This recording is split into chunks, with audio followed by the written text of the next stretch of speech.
के हरवान से एनकाउंटर की जानकारी मिल रही है। सेना और आतंकियों के बीच मुठभेड़ जारी है और सेना ने 2 आतंकवादियों को घेर लिया है। मुठभेड़ में सेना ने एक आतंकी को ढेर भी कर दिया। इलाके में सेना का सर्च ऑपरेशन अभी भी जारी है। इसी के साथ 2 आतंकियों को सेना ने घेर लिया है। ये मुठभेड़ की जानकारी मिल रही है। आपको बता दें कि मुठभेड़ अभी भी जारी है और ये श्रीनगर के हरवान में एनकाउंटर जो है वो जारी है। सेना और आतंकियों के बीच में मुठभेड़, सेना ने 2 आतंकियों को घेरा। मुठभेड़ में सेना ने एक आतंकी को ढेर भी कर दिया है। इलाके में सेना का सर्च ऑपरेशन अभी भी जारी है। और आपको बता दें कि और ज्यादा जानकारी के लिए सीधे रुख कर लेते हैं अपने संवाददाता रमन सैनी का। रमन, क्या कुछ जानकारी है?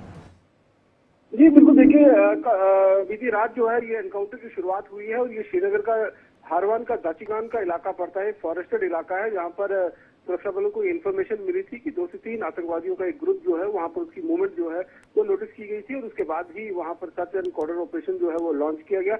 और जैसे ही आतंकियों के पास सुरक्षा कर्मियों की जो सर्च ऑपरेशन की टीम थी वो पहुंचती है तो आतंकियों की तरफ से फायरिंग शुरू कर दी जाती है। अब जानकारी मिल रही है कि 2 आतंकवादियों को रात में ही घेर लिया था और लगातार उस पूरे इलाके को घेराबंदी कर रखा गया था ताकि आतंकी रात का और अंधेरे का फायदा उठाकर किसी तरीके से वहां से बचकर निकलने की जो उनकी कोशिश रहेगी उसमें कामयाब न हो पाए। सुबह जो जानकारी मिल रही है कि उनमें से एक आतंकवादी को ढेर करने में कामयाबी मिल चुकी है और ऑपरेशन अभी भी लगातार जारी है। क्योंकि जंगल का इलाका है, रात में फॉरेस्ट और जिस तरीके से अंधेरा उस इलाके के अंदर रात में था तो उसका फायदा उठाने की कोशिश जरूर आतंकवादियों की तरफ से की गई थी, लेकिन सुरक्षा कर्मियों ने घेरा जो है वो बहुत सख्त रखा था। 3 लेयर का जो है वो घेराबंदी वहां पर की गई थी ताकि आतंकी किसी भी कीमत पर उस इलाके से बचकर निकल ना सके। तो ये कवायद जो है वो जम्मू कश्मीर में बिल्कुल रमन, जिस तरह से आप जानकारी दे रहे हैं कि 2 आतंकियों को सेना ने अभी घेर रखा है, एक को ढेर कर दिया है, क्या ये 3 आतंकी हैं या इनपुट के आधार भी और आतंकी होने की आशंका यहाँ पर है? इनपुट इसको लेकर के क्या कुछ है? देखिए, अभी जो इनपुट मिली थी वो 2 से 3 आतंकवादियों की थी, लेकिन जब बाद में घेराबंदी की गई और आतंकवादियों की शुरू हुई तब ये मालूम चला कि 2 ही आतंकी वहां पर मौजूद हैं। हो सकता है उसके आसपास में कुछ इलाके अंदर, क्योंकि फॉरेस्टेड इलाका है और श्रीनगर सिटी के साथ लगता हुआ इलाका है, तो कुछ आतंकियों के होने की और आशंका हो सकती है। लेकिन फिलहाल जो 2 आतंकी जिनको घेरा गया था बीती रात, उनमें से एक आतंकवादी को ढेर किया जा चुका है। दूसरे आतंकवादी को मारने की कवायद जो है वो लगातार चल रही है। सुरक्षा कर्मियों और आतंकी के बीच में जो है वो रुक रुक कर फायरिंग का दौर अभी भी चल रहा है और पूरे इलाके की जिस तरीके से घेराबंदी की गई है तो जब दूसरा आतंकवादी भी मारा जाएगा उसके बाद कहीं ना कहीं बड़े पैमाने पर उस पूरे जंगल के अंदर सर्च ऑपरेशन चलाया जाएगा, इस बात को जानने के लिए कि कहीं इनके कुछ और साथी जो है वो इस इलाके के अंदर छुपे हुए तो नहीं है। क्योंकि जिस तरीके से 2 से 3 आतंकवादियों की जानकारी मिली थी, हो सकता है कि 2 बिल्कुल रमन, जैसे अभी जो जानकारी है कि एक आतंकी को ढेर कर दिया गया है, क्या ये भी जानकारी मिल पाई है कि किस संगठन से ये दोनों आतंकी जो है वो जुड़े हुए हैं और किस मकसद के साथ आए थे? इसको लेकर के क्या हथियार भी बरामद किए गए हैं जिससे ढेर किया गया है आतंकी को उसके पास से?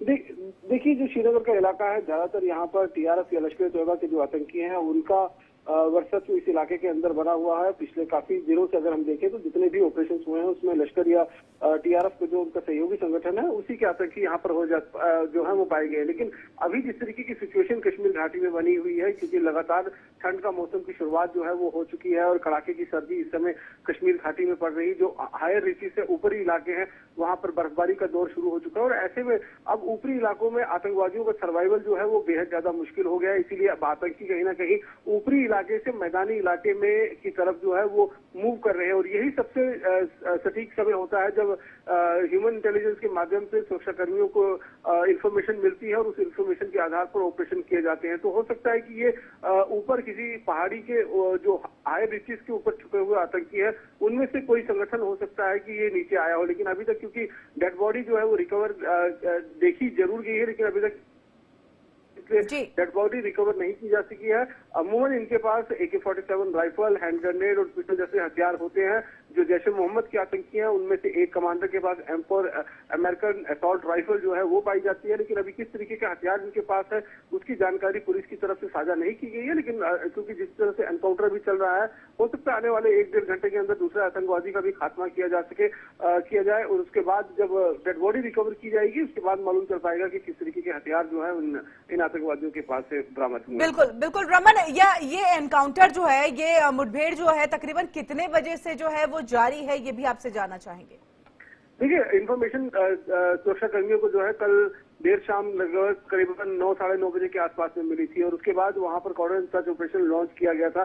क्योंकि ये फॉरेस्टेड एरिया है, दचीगाम और श्रीनगर शहर के साथ लगता हुआ जो हार्बन का इलाका पड़ता है, वहां मिली थी। तो सबसे पहले उन आतंकवादियों की पिन पॉइंट इंफॉर्मेशन गैदर करने के लिए जो सुरक्षा कर्मियों ने कॉर्डन सर्च ऑपरेशन लॉन्च किया और जैसे ही कॉर्डन का घेरा कसते हुए उन आतंकवादियों के पास सुरक्षा कर्मी पहुंचने लगे तो फिर आतंकवादियों की तरफ से फायरिंग शुरू हुई। करीबन 10:30 और पौने 11 बजे के आसपास में जो है वो पहले ही फायर फाइटिंग या कह सकते हैं कॉन्टैक्ट जो है वो आतंकवादियों के साथ स्टैब्लिश हुआ था। और क्योंकि उस समय रात का समय था, अंधेरा हो चुका था, पूरी तरीके से जंगल का इलाका था, इसलिए अपनी तरफ से किसी तरीके का कोई नुकसान ना हो, इसलिए बहुत ही सावधानी के साथ इस ऑपरेशन को आगे बढ़ाया गया। जी बिल्कुल, बहुत शुक्रिया रमन, तमाम जानकारी हम तक पहुंचाने के लिए। नजर बनाए रखिएगा, आगे भी अपडेट के लिए हम आपके पास वापस लौटेंगे। तो फिलहाल